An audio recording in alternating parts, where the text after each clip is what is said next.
With the possibility of recession ever closer, New Zealand's economic policymakers are facing some of the toughest questions in a generation. Can inflation be tamed? What is New Zealand's place in a global economy being transformed by COVID-19 and geopolitical tensions? And how do we support our most innovative industries to drive further growth? I'm honoured this week to be joined by someone who has plenty of experience of making big economic calls. Ruth Richardson was Minister of Finance during what was arguably the most dramatic period of economic reform in New Zealand's recent history. Today we're going to talk about a number of things. First, the current views on New Zealand's economic direction, innovation and New Zealand's success and things that it could do better around innovation and technology, her experience on how geopolitical forces can reshape the world economy, and we'll also discuss what all this means for New Zealand's economy and businesses. Ruth Richardson, thank you so much for joining us, and you're hailing from the wonderful Christchurch. And look, where do we get started? I think, as we discuss, why not start with the now? And perhaps you could give us a view, having been an observer rather than right in the middle of it, how you see New Zealand's economy, I guess, since what's happened with COVID and what the government decisions have been, and then we can move forward to perhaps what that means for policy and the future to come. Okay, thanks, James. Well, I started my day, as I always do on a Monday, swimming lots and lots of lengths in a swimming pool. And it struck me that the best analogy to describe the now is that New Zealand is swimming in a shark's pool. We had first the global pandemic. Now we've got a shooting war in Europe. It's a fraught period of geopolitical realignment. We've got persistent supply disruptions. We've got financial market volatility. We've got surging inflationary pressures and limited room for policy manoeuvre.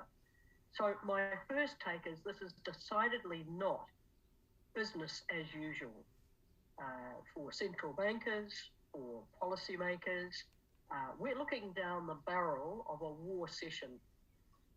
So that's a very sober place to start, but we have to wake up the authorities that they cannot continue with what has been a splurge in monetary policy, ill regard for any sense of fiscal discipline, and a failure to look at the policy settings to see if they're fit for purpose. So when you take a step back and look at some of the, I guess, key metrics that makes you nervous, as it would have done back in the early 90s as well, what are some of the key things that you look at and think, this is not going well, something needs to change, and we have to make some pretty tough decisions? Well, we have two elements to that equation. One is policy, the policy settings, and the other is the attitude of the politicians. Because in all these things, it takes ideas, it takes institutions, and it takes individuals. So if you look at the idea that's in the ascendancy, it is that government has the answer for everything. So when the pandemic hit, where there was no rule book, as they say, it was full throttle fiscal unleashing. Same with the institution, our central bank, threw all caution to the wind, quantitative easing, modern monetary theory, all this sort of nonsense became the soup of the day. And we're left with now a situation where the appropriate response to the pandemic crisis has now become the default setting. The default setting is that, monetary policy until very recently was untamed, fiscal policy was undisciplined, and we have this idea that the government has the answer to everything. Now, those of us who worried about unhinged monetary policy and undisciplined fiscal policy, we were dismissed as austerity mongers, that the monetary authorities, the Fed no less, asserted that in inflation was just transitory, and the practice of fiscal responsibility that was regarded as so unfashionable. So if you have a look at the statistics, just immediate, you've got low unemployment, growth kind of looks okay, you've got mounting debt, but more importantly, a mounting dynamic, and that dynamic does not look good for New Zealand. And it's that dynamic that should worry us. We've run out of fiscal room, we've run out of monetary room, we don't apparently have an appetite to undertake the kind of reforms that can restore some dynamic to the New Zealand economy, and all the while you've got a global situation where there are just headwinds wherever you look at them. Deglobalization, the supply chain issues are not going to be fixed anytime soon. You've got a very, very difficult trading environment for New Zealand. And we need right now urgently to have a policy reset. So my short point is it would be very wrong to be complacent about just the short-term statistics. It's the longer-term dynamic that should worry us. And it's no use now saying preemptive action would have been a good idea. Yes, it would have been. We've got to deal with the now. And there is, as yet, I think, in New Zealand at large, no realisation that we face some very, very tough resets in our policy settings. And we haven't been used to policy reform in this country for 30 years, just like we haven't been used to high inflation for 30 years.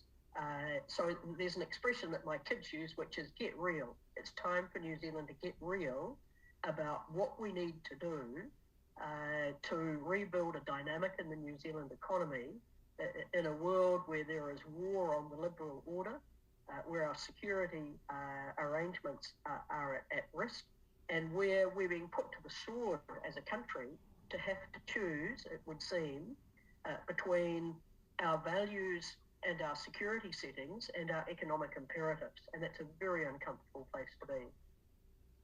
I definitely want to touch on that point a bit later, especially around, as finance minister, what do you do between security and economics? But before we delve into some of that, you said an interesting point around needing to make tough decisions. And if we look at some of the really recent statistics around consumer confidence, it's coming to all-time lows in New Zealand. Do you think that is a reflection of what needs to come, and so the consumer is thinking we need to change this? Or is it actually, how did we get here? What have we done, and what do we need to do how are we going to get out of this mess? Look, I think all reform is a matter of leadership, of individuals and ideas. And what those statistics are telling us that the country is going in the wrong direction is that high inflation and prices, particularly interest rates and fuel prices and food prices, are really jolting New Zealanders into the realisation that all is not well in our world. So that's the predominant sentiment. The real issue is whether this prompts the political class to basically go back to governing as opposed to marketing. And going back to governing means that we have to decide what we're prepared to do and to tackle in order, as I say, to restore some dynamic to this economy. So the will to reform is now at such a premium. I think the policy strokes are pretty evident. We have too big a government. We have too high a tax burden. Our regulatory impositions are at odds with the dynamic to invest and to employ. Our education system, which is the stuff of future prosperity, is in dire straits, and we've turned off New Zealand to the world in terms of investment flows to this country and immigrants flowing to this country. So I think that the policy strokes are pretty evident, and yet to the extent that the current government is prepared to use its policy capital you look at something like Three Waters. Yes, we need to address infrastructure, but effectively to use that as a Trojan horse for an attack on property rights and an assault on democracy is just an outrage. And so the government is burning up any reform capital it might have on causes that are completely off-piste, that have no impact at all on whether or not New Zealand can foot it in this new environment, which I describe as a shark's pool. One argument to hit back at things that need to be done from a government spending point of view is that at the same time, because of, I guess, catalyzed by COVID, but even before that, to be honest, I think we've had that last gasp now. But when we look at asset price inflation, whether it's been specifically the housing market in New Zealand, but also other assets, meaning if you had assets over the last couple of years, your wealth has increased enormously, and if you didn't, and then you're suffering from inflation, you know, the gap between the rich and the poor has got even greater. How do you solve that really difficult issue where some of the things that need to happen do affect people that need the most help? At the same time, if we don't do it, everybody in the end will suffer if we don't really take some strong and hard action versus, government spending. Well, in a measured way, you've put your finger on it. If you look at the last 2 years, first of all, the housing market was an accident waiting to happen. When you've got unleashed monetary policy, it was always going to empower those who had. And now you look at inflation in its wake, which is always going to disempower those who have little. So it's a double attack, and it's widened the gap between those who don't have a lot and those who have a lot. And that's the last thing that we want if we're going to get an environment for, good government and stable democracy. So what would you do? I mean, the intervention in respect of COVID should have been targeted and temporary, but it decidedly was not targeted, and it decidedly was not temporary. I mean, the Reserve Bank is only just starting to turn off the monetary tap now. The government's budget this year showed no understanding at all that fiscal policy has got a part to play in this. So we have untargeted, transfer payments to everybody, irrespective of need. We can, and the wastage is just, I know these are small things. $350,000 to open the Transmission Gully motorway. I mean, that's not quite as bad as the $25 million flagpole of the Sydney Harbour Bridge, but it just, it's symptomatic of a frame of mind. So for my part, I would start, you can't talk about tax before you talk about spending. There is so much spending where the government has got itself into corporate welfare, transfer payments, investing money in, vanity projects. You see a lot of them in Auckland, Harbour Bridge, bike tracks and light rail and whatever. There's just no sense of priorities. If you go on spending in this fashion, taxes are going to go up, and now that interest rates are going up, the cost of servicing the debt will go up. So it's a terrible trap. You have to rethink, in my view, the role of the government, make it much more targeted to the real responsibilities of the government, and reduce the tax burden accordingly. So that's on the, if you like, the spending side. On the equity side, one of the most important things we can do to break inequity is to have a first-class education system. Only 60% of kids go to school full-time. I mean, it is just incredible. Our standards are now so poor, we're not going to take the PISA test anymore because the evidence is so appalling.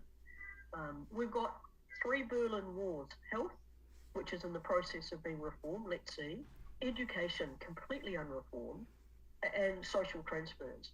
But if you take education, the most powerful instrument of change, the most powerful passport to a better future for our kids is a world-class education system. There is no evidence at all that the country, either side of politics, is seriously interested in addressing that issue. So, here we go. We've got some fundamental reform issues that lie behind, the fix to our pretty dismal statistics. So I guess what you're saying in spending is it doesn't have to be targeted at. You get this great sound bites of dole bludgers and people, not working and getting benefits and things, but actually having, that's part of the recourse of being able to actually provide people that really need it, some sort of way to get through day to day. But actually, that's not where the spending issues are. The spending issues is on a concept of much greater proportions where they're actually unneeded by anybody in society in a way, and actually they're vanity projects. And it's not about targeting the social welfare system, which perhaps had to happen or not, depending on your views in the early 90s. But in nowadays, there's actually a lot of other cream that could be easily made more efficient, cut. But the heart of it, you only have to turn on Radio New Zealand or Red Radio for 2 minutes to hear that the answer to the remedy to every problem is the government should do something about it. And the idea that the government is all wise and all knowing and has the answers is patently ludicrous. So there are essential roles for the government, to run good fiscal policy, to ensure that the central bank has a good mandate and is accountable for that mandate. Law and order, defence of the realm, those are sacred roles for the state. The trouble is the state's spilled over into many domains where there's just no link between resources and results. And it's not as if New Zealand doesn't have the tools. I mean, in 1989, the Public Finance Act was passed, which allowed us to not only manage and measure public finances in a better fashion, but we decided we've moved from sort of input budgeting to output budgeting. We could focus more on outcomes. We've got the tools to have a highly intelligent state in New Zealand. But instead, we've just got a highly bloated state in New Zealand where people give up on the idea of calling for accountability for results. And happiness is just if we pour more money into, a black hole. I mean, but Bill English had a very good innovation. It was hard, which was the social investment approach, in which you look seriously at causes of dysfunction and despair, and you dealt with it at the root causes. But there was all the targets were scrapped. Social investment approach was scrapped. We've got to, that's part of the course correction. We've got to start again on that. And do you think the current government, I'm talking about Grant Robinson here, has that ability to be able to think like that? And the reason I specifically mention him is he's got this obsession, it seems. I'm not a political jockey, but it seems that he is adamant that he has creates a view that Labour is good with the economy. Our debt to GDP is nowhere near as high as it has been in the past. And there's some argument that actually spending, there's lots of different forms of spending and not all spending is the same, but actually we've got the ability and room in the economy to spend because on things like infrastructure and projects which help the economy, help growth and also allow us to I guess move forward with an efficient economy compared to perhaps what it was. Unlike, say, the UK, which are much higher debt, much higher budget deficits, huge amount of infrastructure spend that needs to be done, and there's no way they're going to even get close to being able to achieve those. Are we in a good position that if the spending is done right, it can be done effectively, or have we got a spending problem despite having a better balance sheet than we did when you took over in the 90s? Well, the mythology is that the current Minister of Finance is all of these things. If I could be unkind, I would say he's fiscally incontinent, that he doesn't even begin to understand how the moving parts of an economy work. I mean, the government doesn't create any money of its own. It's only created by the private sector. I mean, I sit on the board of an infant formula company. If it weren't for the earnings of the agribusiness sector generally, and dairy in particular, we would be in real struck as a country.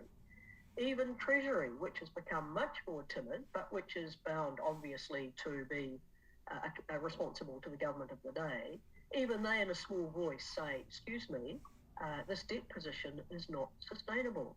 I mean, we are not governing for the United Kingdom or the United States. We do not have a reserve currency position. We're a highly vulnerable economy. It only takes one earthquake to be a big wake-up call, let alone a global pandemic. We've got ourselves in a position where our balance sheet and our debt are not in the shape that the Minister of Finance would have us believe. And you know, there's so much of our economy. I mean, I liken the New Zealand economy to a big jumbo jet. There are 5 million of us in that jet, and it got grounded by COVID. And how do we take off again? We've got two wings that we can fly on. One is what we can produce from the soil and the sea. So that's our agribusiness, our forestry, our fishing industry. That's one wing. And the other are our smarts. You know, we're the zeros of this world. What are we doing with our intellectual property and our innovation and our smarts? And we can only fly on those two wings. And the Minister of Finance can make all of the noise he or she likes about tweaking here and there. It's not a matter of tweaking. There is too much government bloat and weight on that jumbo jet for us to be able to take off on those two wings. So that's probably the analogy that I would make. And, you know, the recent changes to, you know, how we account for debt, you know, allow some resetting of, you know, where we stand and compared to other countries. It's where we stand in terms of what we face as a nation. We are too heavily indebted. We are too substantially taxed. We are over-regulated, and we do not pay enough attention to the conditions in which new ideas, investment and employment will occur. I mean, we're still looking at the barrel of fair pay agreements, at effectively a sickness insurance regime, all of which are going to be new costs loaded on our earning sector. I just cannot share those priorities. I get no sense that this government understands about what it is that it will take for the New Zealand economy to recover its mojo, because those surveys that show that we think things are going in the wrong direction are bang on, that they're right. And that's why we need, I think, a pretty substantial rupture with the existing complacency that all we need to do is just throw a bit more money here and there. And, you know, and political panic doesn't help. If you look at the last budget, there was no Treasury advice, no anything to basically give the grounding for the transfer payments that were made. That was all about rescuing a political position rather than rescuing the New Zealand economy. Short-termism is something that lots of governments are facing at the moment. That is for sure, with this, I guess, the podium that all governments are standing on day in, day out, what they got used to in COVID, and now they're using that to, I guess, think about other government policy. But I wanted to jump back onto this, carrying on your metaphor around the jumbo jet. I think those two wings are really interesting points to delve into. The first one being agriculture. Let's start there. Is that sector going in the right direction at the moment? What needs to happen to allow that sector to continue to flourish when you've got all these other burdens affecting it, mostly around decarbonisation? Yeah. And what can we do to, because it did, I agree with you, it did save the New Zealand economy during COVID, and what do we do about it now to continue that success out of COVID? I think there is a real vibrancy in the agricultural sector. I think I've used the term, you know, the New Zealand needs to recover its economic mojo. I think the agricultural sector has really seen that it's ridden to the rescue. And it's not just dairying or sheep and beef. I mean, the horticultural sector, the aquaculture sector, you know, they are very much now seeking to be on the front foot. They've got amazing trading conditions, and there's a lot of thought being given to the next generation of production? How can we produce food and fibre at the premium end of the scale in a way that's good for the planet? And those discussions are now just woven in to the fabric of, New Zealand agribusiness and aquacultural thinking. I know when you go in market that being able to show that it's a zero carbon shoe, for example, for all birds, or that your beef is zero carbon, that is a market demand. It's not a nice to have for the planet. It's a must have for our trading partners. And I think that our agricultural sector is having serious conversations, taking ownership of these issues. What they don't want is new cost of doing business imposed by the government, new regulatory controls, and so issues like three waters are playing very badly with the agricultural sector because they can see that's the pattern of government knows best, property rights can be seized, normal democratic arrangements, particularly in the provinces, can be overridden. Those things are playing extremely badly. So groundswell, for example, has got a big head of steam on account of those issues. But on the economic front, the He Waka Eke Noa initiative by the dairy and beef and sheep sector to address how we live within planetary limits and produce within planetary limits, that's gone very well. The plant-based alternatives are now being prosecuted in a very innovative way in the agricultural sector. So I think generally agribusiness is in good shape. There's always a tension there, isn't there, Ruth, between government policy, sort of, I guess, the carrot and the stick. You need initially some government policy to sometimes get things like decarbonisation going. But now the market, like the Allbirds example is a great one, of now the market's demanding it. You almost need government to step back a bit and let people get on with it because the consumer demands it, and so it happens naturally. Is that how government policy should run, where in agriculture, where you need some things to change, and then once it gets momentum, you step back? Is that how you see it, or you don't need it at all and the market decides? No, I mean, the role of the government is always to set the rules of the game. I mean, the Prime Minister's now caught a plane to argue, among other things, for our security in a NATO forum and for our economic security in a trade agreement with Europe. All of New Zealand has to applaud that. Those have to be the priorities of a Prime Minister for this country. Open markets, security pacts with those with whom we share fundamental values. Those are critical leadership initiatives that we want from a government. But the idea that the government should intervene all over the place and not trust a sector or private enterprise to get on with business is overreach. And we become used to, I say, one of the worst things about dealing with the pandemic is that there is sort of a thinking in lots of body politics, not just in New Zealand, that the era of big government is back. Well, it's only when we get, up against, a very difficult wall that we have to again learn the lessons that is not the case. If you were Jacinda Ardern flying to Europe at the moment, it's a real hard one because you want to sign some sort of deal with Europe, and that really helps the agriculture sector. At the same time, if the deal's not quite as strong as you would have liked, you probably, according to one of National's former trade ministers who really experienced in this, you sort of form a precedent for your other negotiations that you're having. Does she just need to sign a deal with Europe because it's never going to be that great because Europe's so protectionism, has so much protectionism? I heard that argument from Tom McClay this morning, and I don't agree. New Zealand has to basically clutch at every trade straw we can find. It's not always going to be perfect, and we're never going to get 100%. We just have to keep pushing down that track. And it was for me, a seminal moment where the then Labour government in opposition campaigned against TPP In the first 6 weeks of taking office, to their real credit, the Department of, MFAT and Treasury took them behind the bike sheds and said, look here, free trade is what makes this country tick. And within, a matter of months, we had been at the forefront of redesigning TPP and signing it.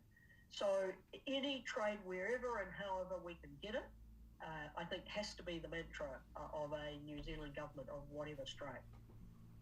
I want to touch on technology in a second, the other wing of the jumbo jet. But while we're here on trade, how do you balance that really difficult decision you've got to make as a New Zealand society and government between security and NATO and the US and China and their might around trade, but also what's going on in the South China Sea and their quote unquote overreach around this part of the world? What is more important in the end, and how does one balance those two predicaments? Well, that's become a far more difficult aspect of the shark's pool. I mean, I work a lot in China and with Chinese colleagues, and you've got to say that the New Zealand initiative that gave them the three firsts, I mean, we sponsored them into the World Trade Organization. We were the first country in the world to sign a free trade agreement with China. That those initiatives by the governments of all stripes of the time have been hugely instrumental in New Zealand's current standard of living. But global affairs, geopolitics does not stand still. And if you look at the last 6 months even, I mean, the idea that Sweden and Finland that would sign up to join NATO is just, I mean, it's unprecedented. That Germany should abandon her decades-long, no defence spending, no defence cooperation, should abandon that overnight and rush to Ukraine's aid. That China should, Deng is the leader I like the most in China. He was the one that opened up the economy and unleashed the dynamic of market capitalism in China, and he said, hide your light and bide your time. Well, Xi, it would seem, doesn't want to bide his time. He wants to be emperor forever and not respect the time limit on 2 terms for a Chinese premier or prime minister, president. And he doesn't want to hide his light. And so the issue of economic cooperation in the Pacific, which New Zealand, Australia, China have done for decades, you've now got a perilous stepping into a red line, which is let's install defence establishments and train your local police.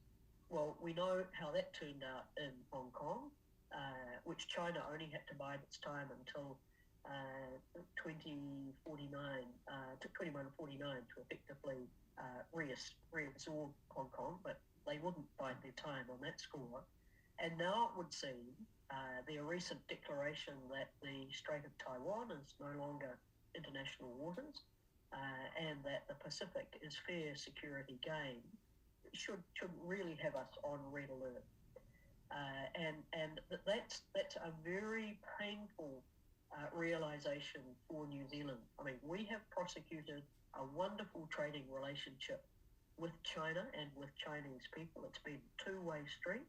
A lot of the dairy industry in New Zealand is owned by Chinese entities, and the market for us in China has just been phenomenal. It's been very good for their consumers and very good for New Zealanders' back pockets. So it's a relationship that's been very important for us, but the more that the values and the security issues are impinged, the more New Zealand is going to have to make, a very cold light of day calculation about finally where our interest lies. And most of the previous politicians have never had to face that kind of dilemma. And I think that the Prime Minister is picking her way through that very carefully indeed, as she should. She should deploy her formidable communication skills in that sphere more than any other, which is why being at NATO is a real feather in cap for New Zealand. Why it's important for us to say our values and our security are not for sale at any price. I think that last point is key for all of us to decide, isn't it? And it's going to be more and more determinant on perhaps which journey we want to go on.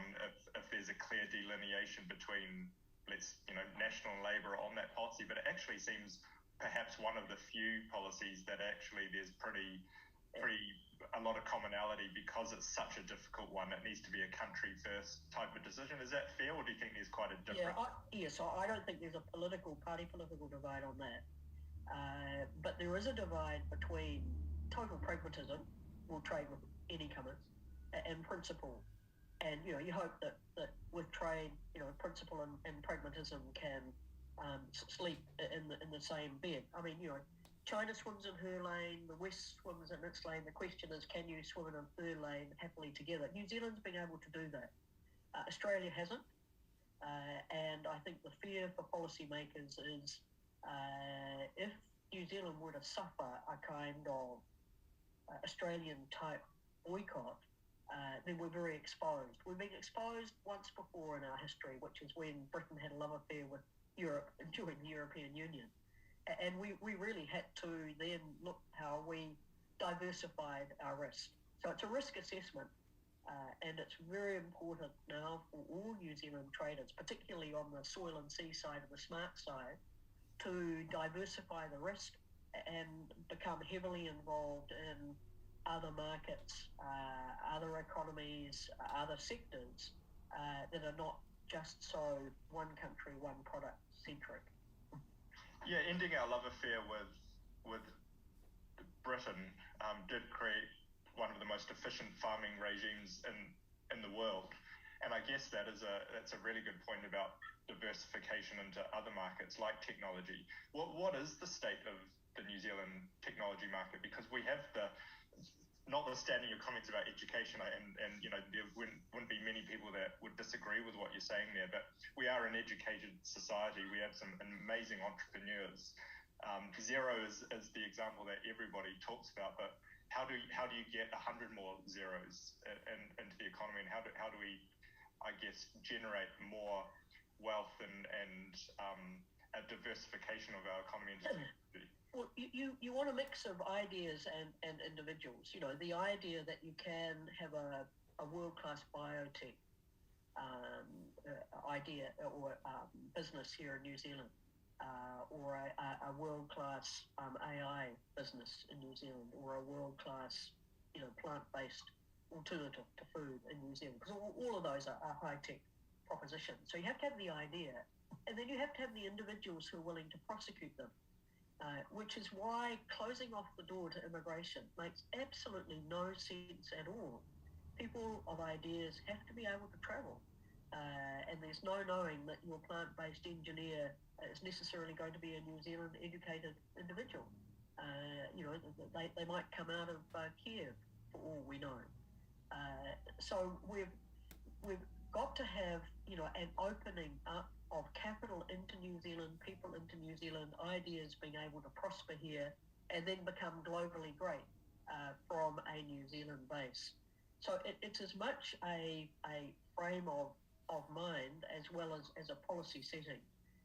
There are a lot of entrepreneurs who will look now at the New Zealand tax system and say, why should we ply our trade out of Auckland when Singapore or San Diego look a much better proposition, or Sydney, and the great suckings down from across the ditch is something we have to worry about, not just for nurses but for entrepreneurs as well. So the entrepreneurs are still few and far between. We need more critical mass. We need the idea that you can go skiing in Cardrona or Queenstown for the weekend and run your biotech bizzo in Auckland during the week. Sounds pretty good to me. You mentioned tax there, but what are some things that government can do to promote sort of innovation, productivity? Because it's not just a tax thing, is it? It's giving the opportunity to, I guess, foster and support these companies and entrepreneurship. And you mentioned immigration as one of them. Is there an easy low-hanging fruit list of things that a government can do? Yeah, I chaired for a long time an organisation called Kiwisaver, which was a consortium of most of the country's Crown research institutes and universities. And it was about commercialising our smarts. So you get an organisation like Plant and Food, which is the preeminent Crown Research Institute, and incidentally, the government now wants to mess with their commercial focus, which gave us the golden kiwi fruit, which has been, about low-hanging fruit. Just a fantastic earner for New Zealand as well as for the Plant and Food Crown Research Institute. So commercialising our smarts, there is a lot of amazing work being done in those institutions that it's just, like Peter Jackson movies. It doesn't make the movie, it just lies on the cutting floor. There is nothing in the system that creates an environment in which people might think about commercializing those ideas. So we need to create a better, I suppose, pond in which, the frogs can believe that they can become princes if they're kissed. And it's not just kissed by government money. It is, like-minded individuals can see an idea and are prepared to put in the hard yards to commercialize it. So we saw this is a very different example. In the Paralympics, you saw that most amazing ski seat that two engineers at the University of Canterbury engineered over a year for the guy that won the gold medal. I mean, it was just like a piece of NASA art. It was amazing. That's just a sign, the capability of the idea that came from those two women who were engineers at the University of Canterbury Engineering School, who worked with the athlete and produced a world-class product. Now, we're able to do that on a huge range of fronts. But if you look at the way in which both funding and reward work in the Crown Research Institutes and the universities, there's not a lot of incentive for bright individuals to take that next step. Yeah, when you look at university rankings, and it's all based on global university rankings, it's all based on how much money is pumped into the actual research part of the university, and we don't sit highly on that in that regard, because the research budgets for things like that is just nowhere near some of our, I guess, close partners. US is a special case perhaps, but Australia, we're still far down from there. It's really having the idea of collaboration, because the person who's the originator of the idea won't always be the best entrepreneur to put it into practice. I don't think the problem with New Zealand is the lack of capital. I think the capital is there. There are a lot of venture funds, angel funds. I can think of 2 or 3 recent innovative enterprises that have got 20 million plus of funding. I chaired an organisation called SIFT that did come out of the University of Canterbury chemistry department that recently raised over 22 million for the next phase of their development into pharmaceuticals, as opposed to the silicon chip making business. So SIFT is going great guns. But I can think of 3 enterprises, one biotech, one plant-based alternative, and SIFT, that have recently raised on the domestic and international markets over $20 million for establishing a commercial plant. So it can be done, but you just have to have those drivers there that are willing to take the idea that's capable of being commercialized and then have all curate the whole of that channel, so you can go through from idea to execution. And that becomes a way of life. It's a way of life if you're in and around Cambridge. It's a way of life if you're in and around Massachusetts Institute of Technology. It's not enough a way of a life if you're around University of Auckland or University of Canterbury, say. we've got the smarts. We just need to somehow take advantage of it. And I totally agree. And it's exciting when you talk about some of these ideas and to make it a whole sector in itself and like to say, diversify ourselves. So we're not just sending milk powder overseas, but we're sending technology and lots of other different types of value-added things as well. Ruth, I'm conscious of time, but I wanted to, for the last few minutes, just do a bit of reflecting. And I think it's especially pertinent now when you think about the globalization of the world economy is somewhat at risk, whether it's political, whether it's COVID-induced, whether it's some of the geopolitical tensions. But it's incredibly important, like you've mentioned a couple of times this morning, for New Zealand's economy. And the way that we got there was a lot of the reforms in the mother of all budgets in the early 90s. How do you reflect on that now and some of the things that were implemented and what are your thoughts? What would you have done differently and what would you do now in the same manner as what happened back then? Well, if you look, I mean, I got into politics in the early 80s. I was involved with some fantastic game-changing things like the Official Information Act was the first really policy-making initiative that I was involved with. We were a select committee. We had a majority of one. Malden didn't much like the idea, but Mike Minogue and Paul East crew, we did, and we went for it. So if you look at that time, it became very evident to me that New Zealand was going to be effectively marooned. We were sclerotic, we were not competitive, we were not outward looking, we'd become addicted to spending and subsidy, and I was all for, the idea at the centre of this was that we ought to have openness, choice, market freedom, in other words, to reinvigorate the New Zealand economy and society with the idea that choices and markets would work. So there were three really important things that happened in 1989, which was the year before I became the Minister of Finance. We passed the Public Finance Act, which effectively put New Zealand, the conduct of New Zealand's public finances. The result was we were terrible. We were, spending what we didn't have, etc. We'd had been in deficit for as long as I'd been in adulthood. But the apparatus was put in place that allowed for transparency and accountability and discipline around public finances. The internet was formed in 1989. 1989. So that transformed the world of knowledge, and the Berlin Wall fell. So those three events, and most people wouldn't put the Public Finance Act there, they effectively transformed the world in which I was able to be, the job of the Minister of Finance is to be the Minister of Reform. It was a wonderful climate in which to take advantage of the new technology and the new openness, the fall of the Berlin Wall and the embrace of markets, the commanding heights of the state were being assailed, and there were real successes to be had for countries that went down this more open market style route. So in that sense, I wouldn't change a thing, but I don't want to be accused of hubris either. It was necessary but not sufficient. We saved New Zealand from a much worse fate. We gave ourselves a chance. We made us less vulnerable. We addressed the more obvious risks to the country. But that's all by way of necessary but not sufficient. Here we are now in 2022.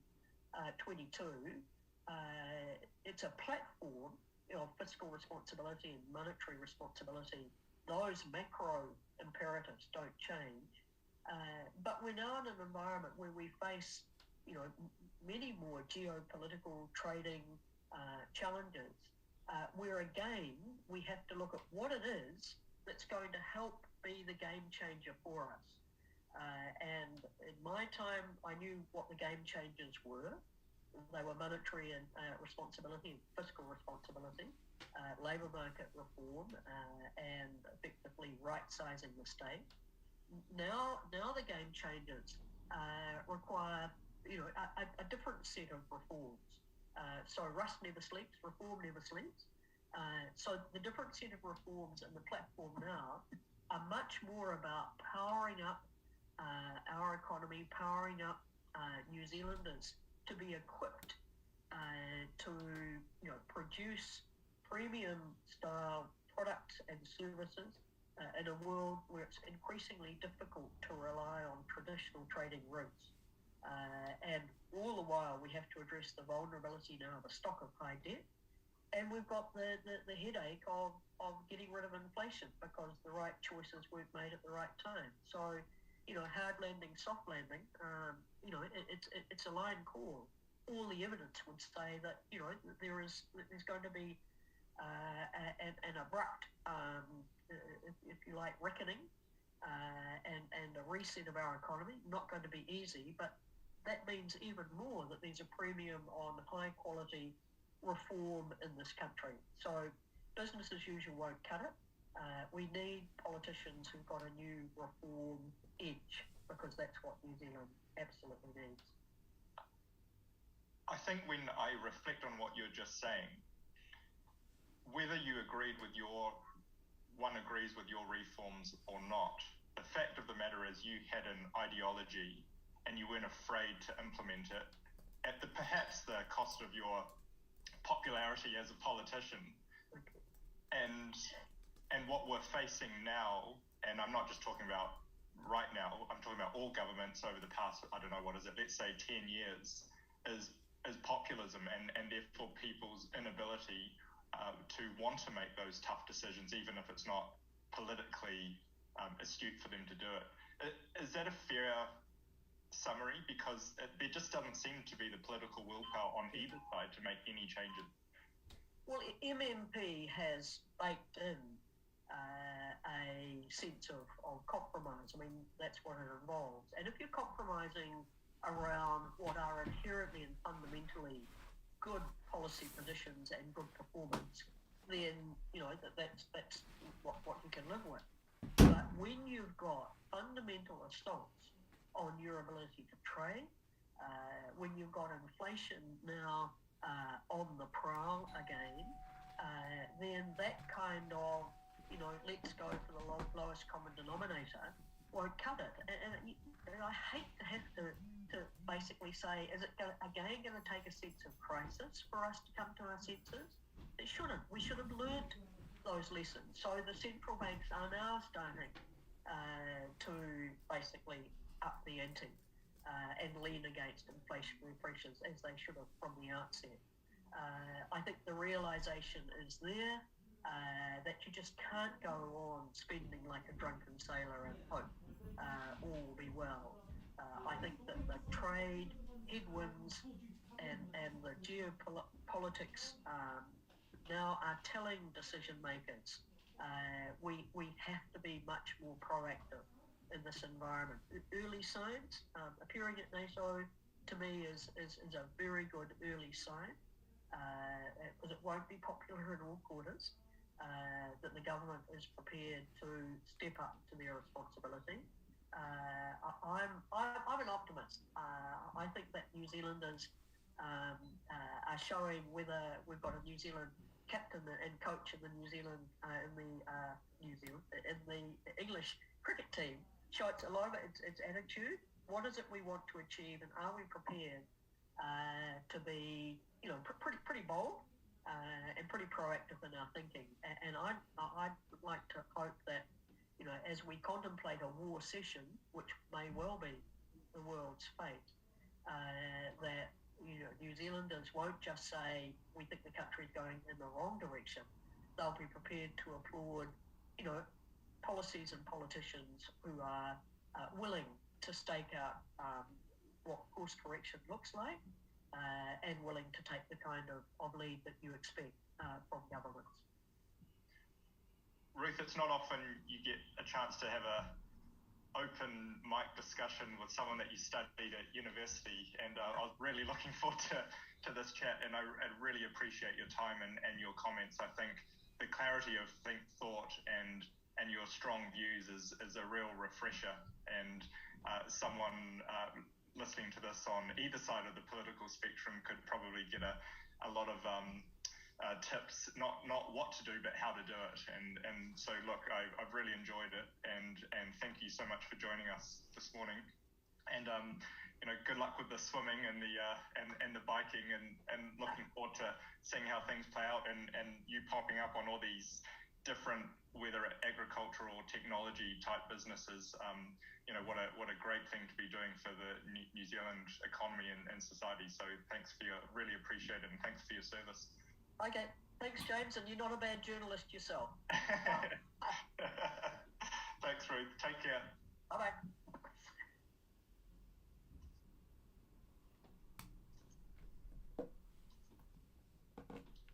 Thank you, everyone, for listening in this morning, and really appreciate the variety of guests that we've got on the Monday call, and look forward to speaking to you all same time, same place next week. Any questions, do not hesitate to get in touch, and whether it's the investment team or our distribution or our advisors, then do go ahead, and looking forward to talking to you over the coming weeks. Thanks very much.